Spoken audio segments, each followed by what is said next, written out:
Hi மக்களே, வணக்கம். இன்றைக்கி இந்த கால் வலியால் ரொம்ப பேர் அவஸ்தைப்பட்டுட்டே இருக்காங்க.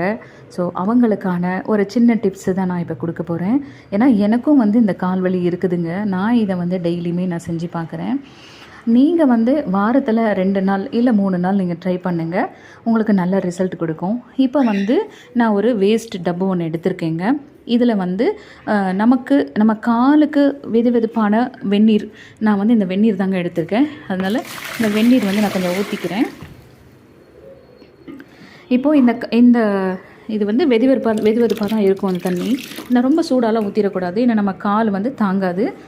அதனால் இப்போ இந்த வெந்நீரில் பார்த்திங்கன்னா கல் உப்பு தான் போடணும். இந்த கல் உப்பு இல்லை எங்கள் வீட்டில், அதனால் நான் சால்ட் உப்பை நான் போட்டுக்கிறேங்க. கொஞ்சம் சால்ட் உப்பை நான் எடுத்துக்கிறேன். இந்த சால்ட் உப்பை கொஞ்சம் அப்படியே கரைச்சி விட்டுக்கிறோம் நம்ம இதில். அதுக்கப்புறம் பார்த்திங்கன்னா கொஞ்சோண்டு டர்மரிக், மஞ்சள் தூள் எடுத்திருக்கேன் நான். இந்த மஞ்சள் தூள் ஏன் அப்படின்னு கேட்டிங்கன்னா, நம்மளுடைய கால்களில் இருக்கிற அந்த கிருமிகளை இதுங்க கண்டிப்பாக அழிச்சிடுங்க. அந்த மாதிரியான ஒரு சக்தி இந்த மஞ்சள் தூளுக்கு. ஏன்னா இது ஆன்டிபயோட்டிக். இந்த மஞ்சள் தூள், இந்த மஞ்சள் தூள் உப்பு பார்த்திங்கன்னா அவ்வளோ நல்லது நம்ம காலுக்கு.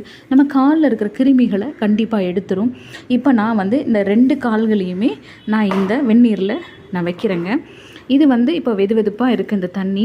இப்போ நம்மளுடைய நகத்துங்களில் பார்த்திங்கன்னா இந்த ஓரத்துலலாம் வலி இருக்கும். மண் போயிடுச்சு அப்படின்னா இதில் வலி இருக்கும். அப்போ இந்த 2 பெருவிரல்லையுமே இருக்கும். ஏன்னா இப்போ இதில் நான் மருதாணி வச்சுருக்கிறதுனால அந்த கலரில் அப்படி இருக்குது.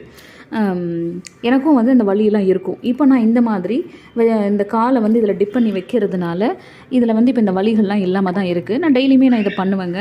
இந்த குதிக்காலில் வெடிப்புகள் இருந்துச்சு அப்படின்னா, அப்போது இந்த வெடிப்புனாலையும் நம்மளுக்கு கால் வலி வரும்.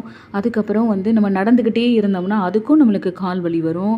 வெயிட்டாக இருந்தாலும், நம்மளுக்கு வெயிட் ஜாஸ்தியாக இருந்தால் கூட நம்மளுக்கு கால் வலி வர்றதுக்கு வாய்ப்புகள் இருக்குங்க. இப்போது நம்ம இதை 15 மினிட்ஸ் நம்ம இதை காலை டிப் பண்ணி வச்சுக்கணும். நான் கொஞ்சமாக தான் தண்ணி எடுத்திருக்கேன். ஏன்னா தண்ணி இவ்வளோ தூரத்துக்கு இருக்கணும், நான் கொஞ்சமாக தான் எடுத்திருக்கேங்க. அதனால் இது உங்களுக்கு செஞ்சு காமிக்கிறதுக்காக தான் நான் இதை நான் கொஞ்சமாக எடுத்திருக்கேன். இப்போது இதை இப்போ இந்த கால் ஓரங்களில் பார்த்திங்கன்னா வெடிப்புகள் இருக்கும் இல்லையா, நான் பீர்க்கங்காய் நார் எடுத்திருக்கேன். இந்த பீர்க்கங்காய் நாரை நம்ம இப்படி தேய்க்கணும். இப்படி நல்லா நம்ம ஸ்க்ரப் பண்ணி நம்ம எடுத்தோம் அப்படின்னா நமக்கு இந்த காலிலோட வெடிப்புகள், அழுக்குகள் இது எல்லாமே கண்டிப்பாக போயிடுங்க.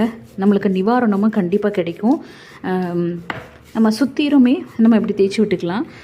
2 கால்லையுமே நம்ம இப்படி கொஞ்சம் ஸ்க்ரப் பண்ணி விட்டுக்கலாம். அப்போ என்ன ஆகும் அப்படின்னா இந்த வெடிப்புகள்லாம்